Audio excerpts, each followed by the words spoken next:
अवधूत चिंतन श्री गुरुदेव दत्त श्री स्वामी समर्थ महाराज की जय। स्वामी भक्त हो, आयुष्य जगत असताना जीवनामध्ये असे काही टप्पे येतात की त्यांना सामोरं जाणं आपल्याला फार कठीण वाटतं। मग अशा काळामध्ये आपण चांगल्या विचारांना, चांगल्या प्रेरणांना आपलंसं करत असतो। कोणी छान कथा ऐकतं आणि त्यातून प्रेरणा घेतं, कोणी एखाद्याचा अनुभव ऐकतं आणि अनुभवातून प्रेरणा घेतं, तर कोणी सकारात्मक विचार ऐकतं, सकारात्मक संदेश ऐकतं आणि त्यातून प्रेरणा घेत असतं। आणि असंच आपण आपल्या मनाला पुन्हा एकदा नव्याने उभं करत असतो।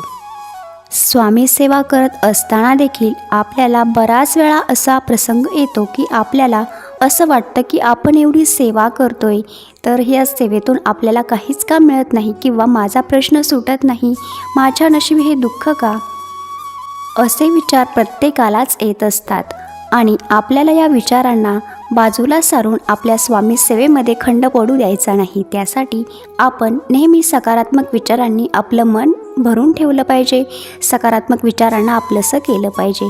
तर आज मी तुमच्यासोबत अशाच काहीशा प्रेरणा घेऊन आली आहे, एक स्वामी संदेश घेऊन आली आहे।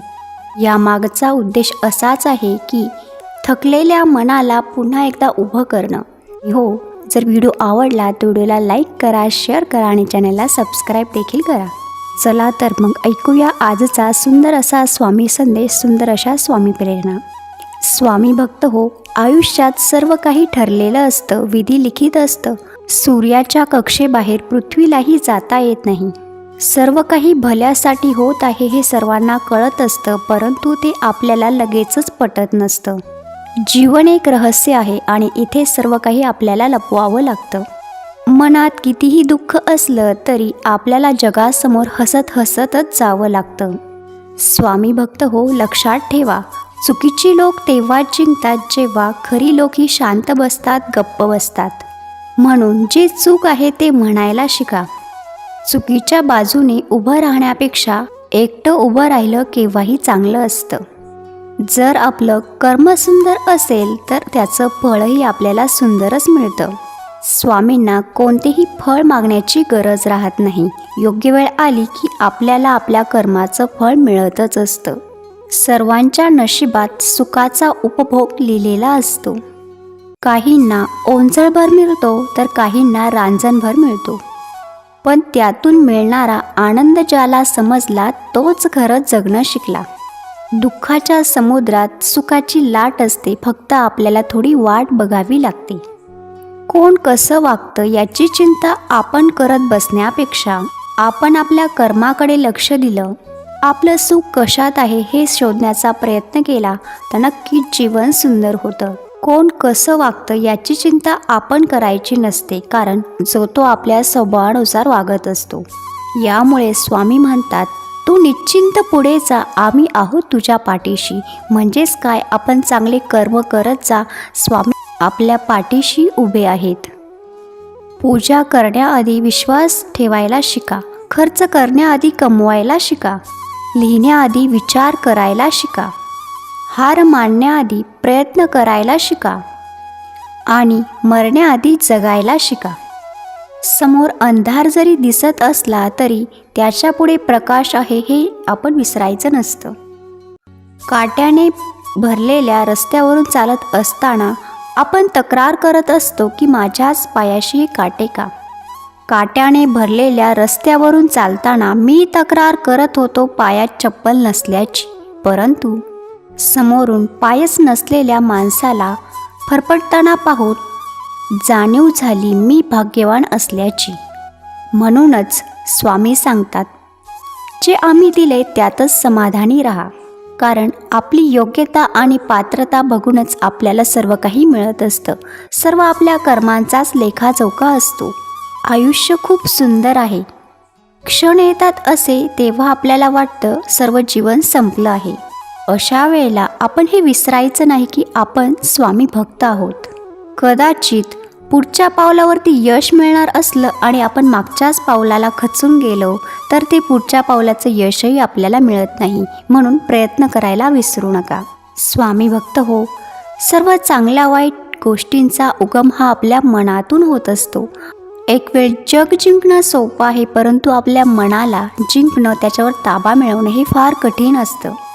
म्हणून दुसऱ्याला दुःख देतानाही विचार करा आणि दुसऱ्याला आनंदी ठेवतानाही विसरू नका की आपल्याला देखील एक मन आहे.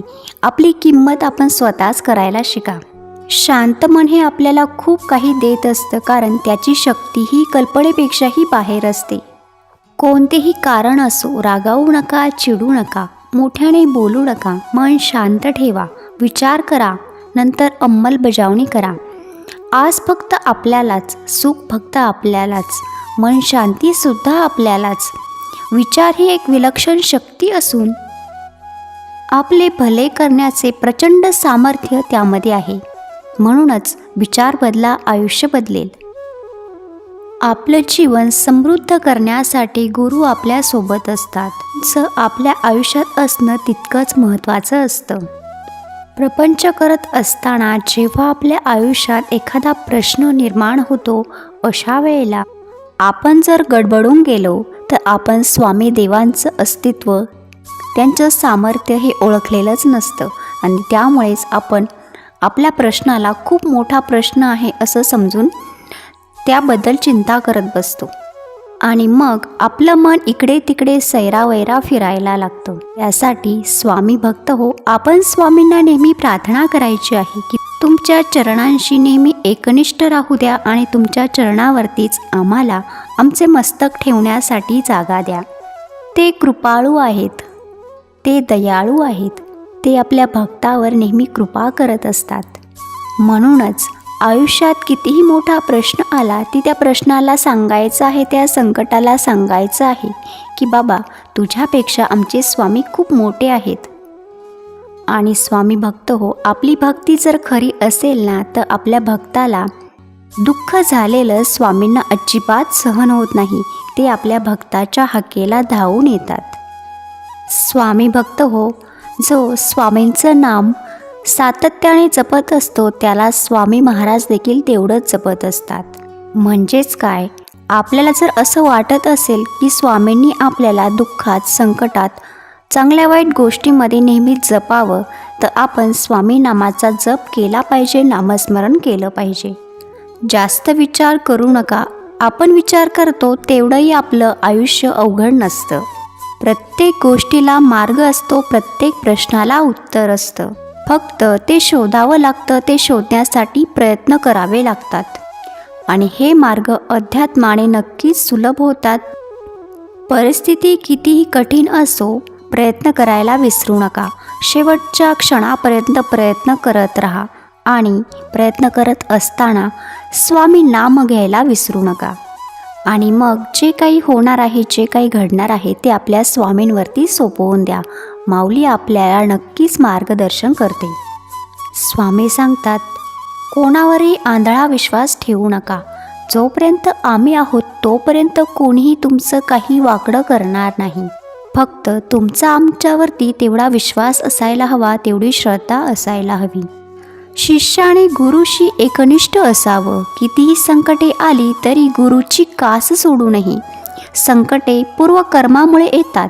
गुरुकृपेमुळे संकटाला सामोरे जाण्याची शक्ती मिळते व त्या संकटातून लवकर सुटका होते.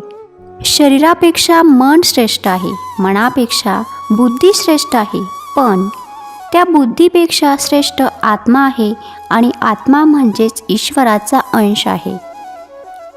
लक्षात ठेवा, सामर्थ्य गुरुवचनात असते, साधन म्हणून वापरलेल्या वस्तू नाही. स्वामी म्हणतात, आम्हाला माहीत आहे की तुम्ही विद्वान आहात, पण नुसती विद्वत्ता उपयोगी येत नाही. त्याचबरोबर श्रद्धा आणि विश्वास पण पाहिजे. ज्याच्यात हे असतं त्याचं हृदय निर्मळ होते आणि निर्मळ हृदयातच आम्ही असतो. समाधानी राहा, सुखी व्हाल. भक्ती करा, मुक्ती मिळेल. ध्यान करा, ज्ञान मिळेल. प्रार्थना करा, प्रगती होईल.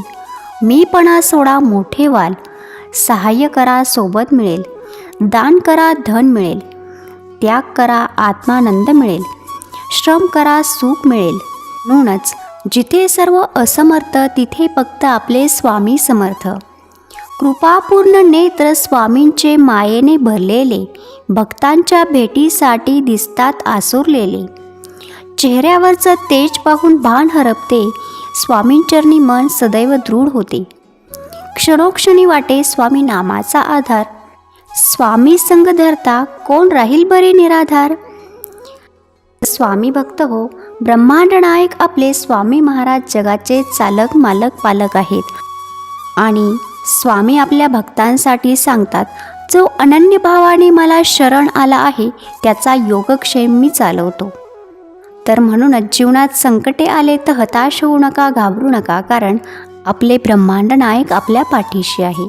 तर भेटूया नवीन अशाच एखाद्या सुंदर माहितीसोबत, संदेशासोबत किंवा एखाद्या गोड अशा अनुभवासोबत.